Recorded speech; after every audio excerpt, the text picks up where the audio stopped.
chapter, Finish Strong. So at this point, are you ready, Dr. McGee? We're ready. Go ahead. We've got the camera rolling. And this is chapter 58, Finish Strong, from Mr. Conrad's Unstoppable volume, with Mr. Conrad doing the reading. Go ahead, sir. All right. It was very difficult to bridle my enthusiasm as I considered the possibilities that would lie ahead during my last year of teaching. With all the years of hard work invested, I never looked at it as retirement, but rather the opportunity to expand the walls of my classroom. Still, it was somewhat of a struggle between the existing responsibilities of my teaching job and the new doors of opportunity that were opening up. In trying to juggle so many things at once, including the writing of this book, at one point I considered putting an end to some of the things we did for so many years in the woodshop. These things had become traditions, even though they caused me a lot of extra time, work, and energy. I was trying to think of a socially acceptable way to put some of these traditions to rest when my son Colton told me to finish strong. Now, in his senior year, Colton didn't want to give up on the very traditions he was a part of. It was the exact advice I had given him years earlier. Funny, I didn't even think he was listening. With my words thrown back at me, I decided to keep all the traditions and make the last year the best ever. After all, I'm the one who for 26 years told my students, if you're going to be great anywhere, you first have to grow where you are planted. 23 years ago, after getting riffed, I told my wife I would leave my teaching job when I was ready, on my own terms. Well, my friends, that time has come. Gang, I can't stress enough the importance to all of you this simple fact. Anyone can start anything. A lot of, starting things sometimes is the easy part. But being able to finish and finish strong, that's huge, gang. And that will take you guys and gals far in life. Not just the ability to start something, but to give it 100% and finish strong. I know, especially for you seniors with 5 days left, it's like, oh man, I can't wait to get out of here. But I want to encourage all of you, not just in this class, but in all your classes, to finish strong and make that a lifelong lesson, that whatever you do, you're going to do to the best of your ability, knowing that if you're going to be great anywhere, you got to grow where you're planted. Well, guess what? You guys are planted in Warland, Wyoming. But that does not mean that you cannot leave there and go off to do great things. That's where you're planted. Be great there, and you can be great anywhere. So that's my little lesson for you on this final chapter. But Dr. McGee, I do have something for you and Kevin Smith. Is Mr. Smith there? He was, but he might have gotten called by a student. So talk to the kids for a second. I'll try and run him down, okay? Okay. Dude, how many of you guys, and just give me a show of hands, again, I'll put my glasses on. How many of you remember when I came and spoke at your school?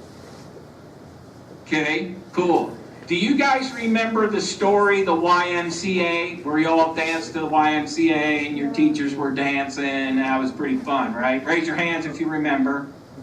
Raise your hands. Yeah.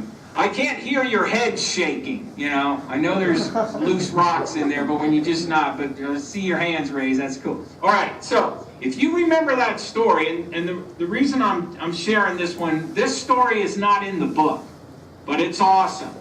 And it's a story about what can happen if you stay positive with other people. Sometimes you never even know the results of your influence, so to speak. Now, if you remember the story, well, who does remember it? Who can tell me the story of the YMCA and the guy who mowed the lawns? Yeah, the guy in the black short sleeve shirt with the yellow logo there, right in the front. It's the one where the guy mowed your lawn in the tux, yeah? Yeah, that's the story, right. Jason. Okay? But before he did that, I asked my class to do something one day. What was that? I don't remember. The lamest version of the YMCA dance ever. Yeah, someone said it. What was it? The YMCA. Hey, I found Yeah, Mr. Smith, Mr. Conrad, so he's now with us. All right. You got to stand over there next to All right, Emilio well, if you want to see him. Cool. Kevin Smith, I'm questioning the kids on the story. Hey, buddy, how are you? How are you? You looking good ever. You are too. Hey. I'm still grayer than you are, though. Well, I got to wear these glasses because you guys are like mini people. I'm going to be off the side. All right, I want to say something now that you're there, and guys, I sincerely mean this. You kids are so fortunate to have not only Dr. McGee as your teacher, but Kevin Smith as your principal. Now, you've got to trust me on this. I've probably been to 400 or 500 high schools around the country. I would say my number one, and I'm not BSing you guys, my number one favorite school is yours. And it's that because of that man who's your principal and that man who's your English teacher who give enough of a damn about you kids to go the extra mile, to do not only this journal, but to do this book with you. And I think, I don't know if you guys appreciate that enough, but I think you need to give them a little round of applause this morning for all the teachers. Okay, so now I want to end this with you guys, and this story is as much for Mr. Smith and Dr. McGee as it is for you kids, because I'm talking about the influence that you can have if you remain a positive force, a positive light in people's lives.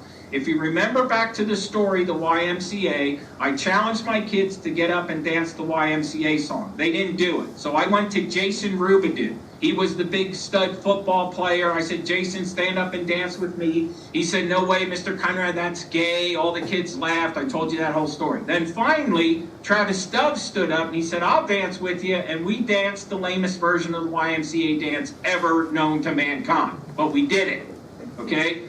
As I told that story, and I told it at your school, I always talked about Travis Stubbs.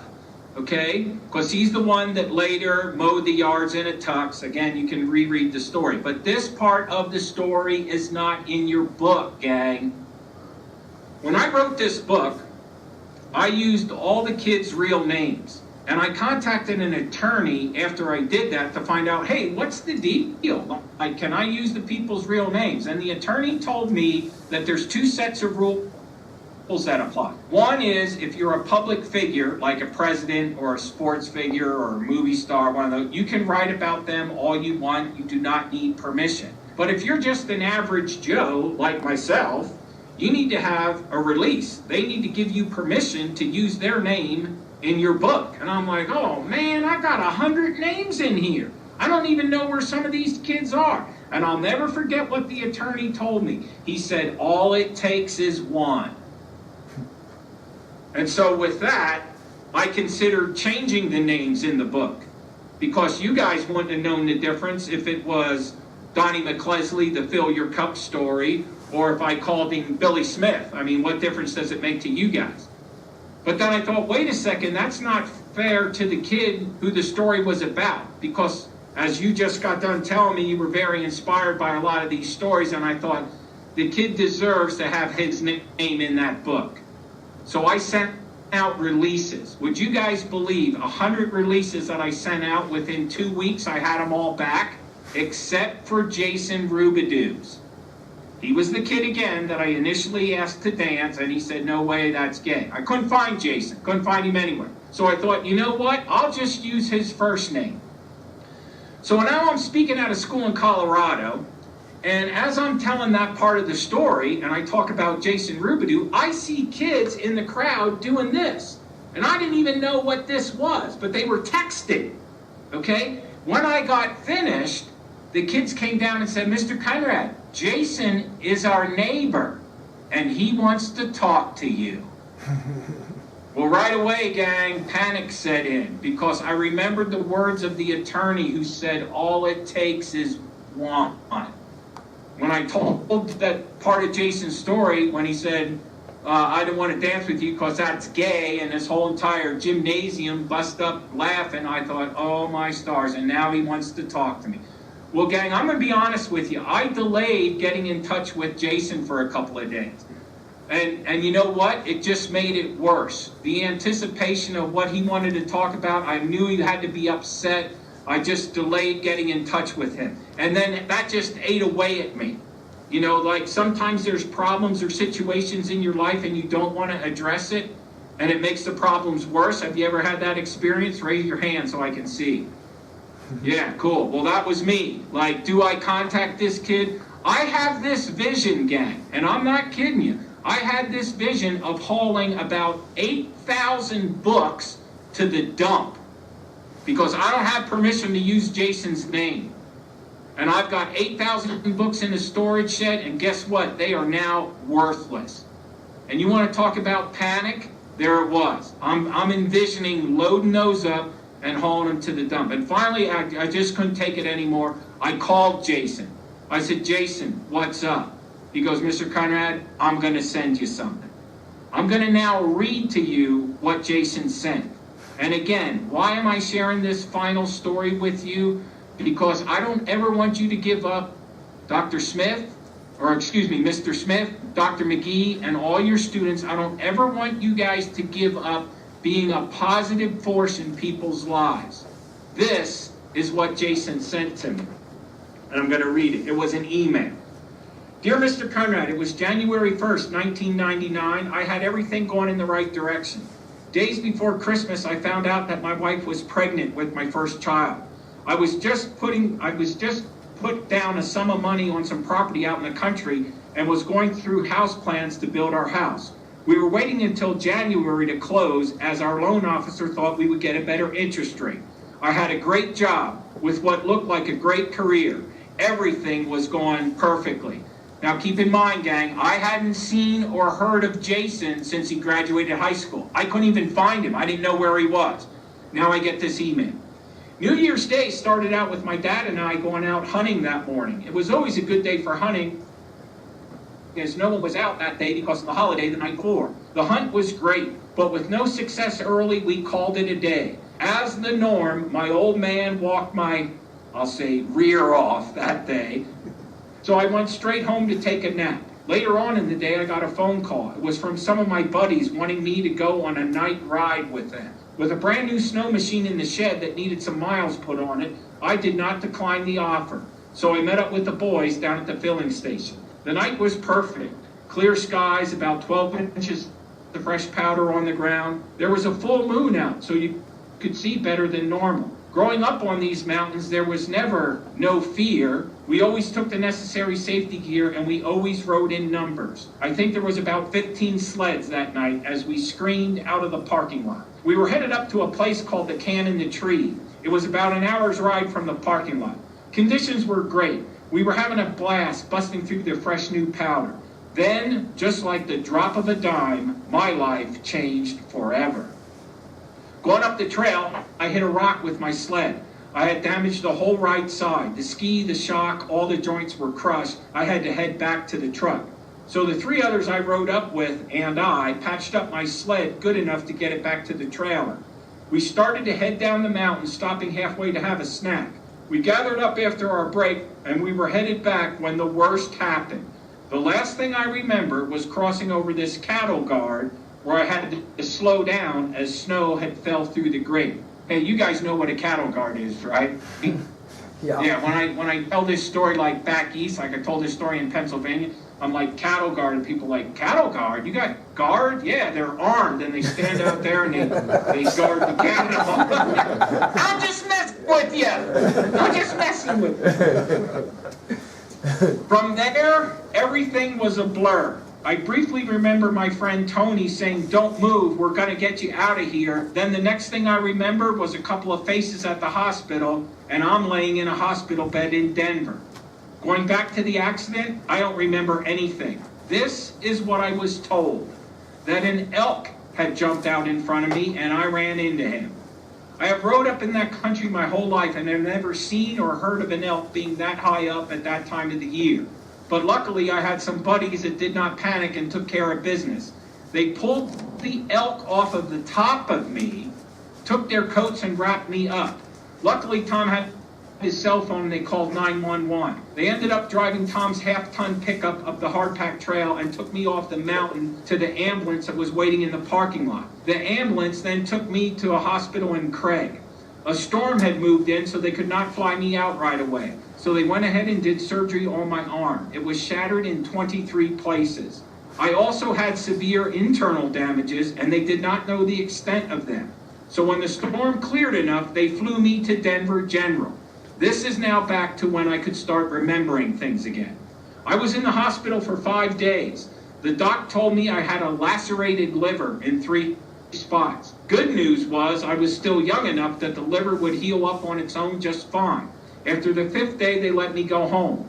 That's when bad went to worse. After being home for not even 24 hours, I got extremely sick. I turned as orange as a basketball and my gut started to swell. It looked like I was 9 months pregnant. They took me back to the hospital in Craig. I was there for 7 days. The surgeon did not know what was wrong with me or what to do. So they ended up releasing me from the hospital, where my parents drove me back to Denver. This was the most painful and horrified I have ever been. I knew I was in bad shape just from the way my dad was looking at me and the way that he drove. Every little jolt was painful, but he knew I didn't have much time. He drove me right up to the emergency room, where they took me right away. I went back to a room where they took some pictures and rushed me back into surgery. The next thing I remember was waking up and being tied down to the bed with this gigantic bald-headed man standing over me. After 7 hours of being in surgery, the doctor came out and talked to my parents. He said they had pumped 16 pounds of bile out of me, that I was lucky. Another couple of hours and I wouldn't have made it. I also was not in the clear yet. They were trying a procedure they had tried 5 other times with no success. I had broken a bile duct tube in my liver. The procedure consisted of placing an external tube in place of the broken one and hoping scar tissue would form over the tube, forming a new one. The only other thing they could do was take out 2/3 of my liver. He was going to go back in and keep trying to make it work, as he was having trouble feeding the tube in. He also wanted me to be put on the liver transplant list just in case it didn't work. Worst news of all, the doctor only gave me a 17% chance of living. Heck, you get better odds than that at Vegas. This also crushed my family. My mom told me it was the only time she had seen my dad in tears ever. Back to the gigantic bald-headed man. He ended up being a really cool nurse. But waking up to him and being tied down, that was horrifying. The doctor finally came in and explained everything to me. He had success with the procedure, but still did not believe it was going to work. He told me that I needed to get the transplant papers done right away so I could get on the list. My chances were slim to none of getting one in time, but he would try to push it through and pray that my own liver would just heal up. And that's when I hit rock bottom, realizing I wasn't going to make it. I had a wife, a baby on the way, and a great life I was going to miss out on. I was crushed. I had no hope left. They moved me out of the ICU room to a normal room so they could just watch over me. And that's when I got the gift from my mother. She gave it to me because she knew how much I used to talk about it in high school. It was a t-shirt that I had gotten in woodshop. It was an Unstoppable You t-shirt, the power of I. And as I put that shirt on, I remembered, when it's darkest, that's when the stars come out. And for the next few days, all I did was think about everything I was told and all the stories I had listened to for 4 years in Wood's class, or as I might add, in Dr. McGee's class. He didn't write that, I'm just throwing that in. At the time in high school, not realizing all the implication it had. But now I was starting to realize and understand a lot more. At that point, I told myself this was not going to be the end, and that I was going to watch my kids grow up. Nothing was going to stop me. When the nurses wanted me to lie down and rest, I would walk laps around the hospital. When I was told to take it easy, I worked even harder. When they said I couldn't, I did. That I was not going to give up, I had my whole life to look forward to. After 3 months in the hospital, a year and a half of carrying bags around with tubes stuck into my gut, I did it. The procedure worked. First time ever in history it worked. The doctor once asked me why I thought it worked. I said, because I'm unstoppable and I never quit. So with the help of family, a guardian angel, and some stories from a high school woods teacher, I now live my goals and dreams every day. As for that old shirt, I wore it till it literally fell apart. I now have 4 children. I get to see them grow every day. When times are tough and things get bad, the kids will come up to me with a smile, and I will remind myself of what I've been through, that I cannot quit, to keep fighting. Then I will realize I'll be just fine. As Mr. Conrad would say, now you know the rest of the story. I just wanted to thank you, Mr. Conrad. I don't know if this story will ever inspire anybody, but you sure did inspire me. Thanks, Jason Rubidoux. Gang, when I got that email from Jason, that's what he wanted to tell me.